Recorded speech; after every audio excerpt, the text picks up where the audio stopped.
6화에서 선재의 진심을 알게 된 소리는 얼떨떨한 마음을 가지고 있었습니다. 친구 현주와의 대화에서도 그렇게 반짝거리는 선재가 왜 자신을 좋아하는 것인지 이해하지 못하고 있는 모습을 보여주었죠. 그리고 결국 선재가 자신의 진심을 소리에게 전달했지만 대답을 바로 듣지 못하고 태성의 전화로 인해 소리의 엄마가 입원해 있는 병원으로 달려가는 두 사람이었는데요. 이후 엄마가 제주도에 간다고 했던 것은 거짓이었고 수술을 받아야 한다는 사실을 알게 되는 소리의 모습을 볼 수 있었죠. 그리고 태성에게 진심 어린 걱정을 건넨 소리는 선재와 함께 앉아있는 모습을 볼 수 있었는데요.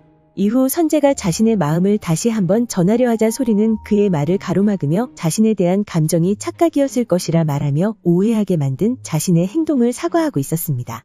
그럼에도 불구하고 선재의 아니라는 대답의 소리는 선재의 그런 태도가 자신을 불편하게 한다며 선을 그어버렸는데요. 하지만 이후 자신의 사고 당일 노란 우산을 쓰고 선재에게 향하던 중 과거 선재가 말했던 첫사랑이 자신이라는 사실을 알게 된 소리의 모습을 볼 수 있었죠. 그렇게 선재를 만나러 달려가던 길 결국 납치범을 만나게 된 소리는 선재를 만나지 못하고 납치되는 위기에 놓였는데요. 하지만 7화 예고에서 확인할 수 있었듯이 모두 다 알고 있기 때문에 위기를 넘기는 소리라는 사실을 확인할 수 있었습니다. 이후 멀쩡한 다리로 2023년으로 돌아온 소리는 자신이 미래를 바꿨다는 생각에 기뻐하고 있었는데요. 하지만 돌아온 현재의 선재는 소리를 모르는 척하고 있었죠. 그리고 그가 진짜 소리를 모르는 것이 아닌 과거의 일로 인해 일부러 그녀를 모르는 척하는 것이라 생각했었습니다. 소리의 사고 이후 미래의 소리가 2023년으로 돌아가 버리고 19살의 소리의 몸에 진짜 그때의 소리가 돌아올 것으로 보이는데요. 이전 태성의 고백 때 보여주었던 그녀의 모습과 같이 이번에도 선재를 보고 모르는 사람처럼 여기며 그를 밀어낼 것이라 예상했었죠. 그리고 그런 그녀의 모습에 당황한 선재가 이전과 같이 계속해서 다가가려 해보지만 그때의 소리는 계속해서 그를 밀어내는 모습을 보여줄 것이라 생각되는데요. 이전 화에서는 미래의 소리가 돌아오며 선재의 오해를 풀어주었지만 이후의 전개에서는 미래의 소리가 19살의 소리로 돌아가지 않을 것이라 생각되죠. 그렇기 때문에 15년 동안 선재는 소리의 태도에 상처받고 그녀를 오해하고 있었을 것이라 예상되는데요.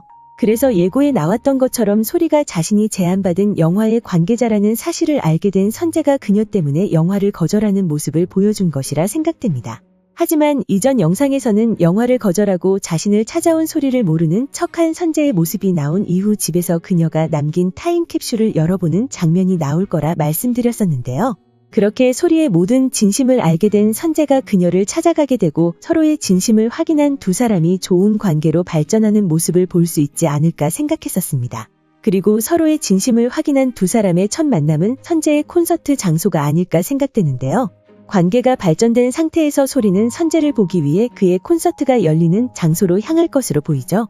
하지만 예고에서 휴대폰을 확인한 소리라 아닐 거라는 말과 함께 어디론가 급하게 달려가는 모습을 확인할 수 있었는데요. 이후 다리 위에서 선재에게 오지 말라는 말을 남기는 소리의 모습까지 함께 볼 수 있었습니다. 그렇게 아마도 상황을 예상해보면 이전 미래의 소리가 19살의 소리의 몸에 들어가 있을 시점에서 납치범에게 끌려가는 상황에서 기적적으로 도망치는 소리를 선재가 구할 것이라 생각되는데요. 소리가 도망갔다는 사실을 알게 된 범인이 소리의 뒤를 따라갔지만 선재와 함께 있는 모습을 보고 돌아갈 것이라 생각되죠. 그리고 그때부터 범인은 소리뿐만 아니라 선재까지 함께 노리는 모습을 보여줄 것이라 생각되는데요.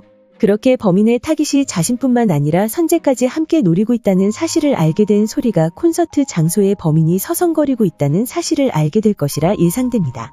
이후 선재와 만나기로 한 다리에서 범인의 택시를 확인한 소리는 예고 마지막에 나왔던 것처럼 선재가 오지 않기를 바라고 있었는데요. 하지만 선재가 나타나 범인으로 인해 결국 죽음을 맞이하게 되고 그로 인해 슬퍼하는 소리의 모습이 나올 것으로 보이죠. 그리고 결국 소리는 선재를 다시 살리기 위해 세 번째 시간 여행을 하게 되지 않을까 생각되는데요. 이번에는 19살이 아닌 20살로 돌아가는 모습을 볼 수 있지 않을까 생각됩니다. 그리고 소리가 선재에게 자신이 타임슬립을 한다는 사실을 밝히는 모습을 하이라이트 영상을 통해 확인할 수 있었는데요. 20살의 선재가 소리에게 미래에서 왔냐는 물음을 던지는 모습을 함께 볼 수 있었죠. 그렇게 20살로 돌아간 소리는 선재에게 자신이 미래에서 왔다는 사실을 밝힐 것으로 보이는데요. 과연 그로 인해 극의 전개에는 어떤 변화가 찾아오게 될까요? 오늘 준비한 영상은 여기까지입니다. 시청해주셔서 감사합니다.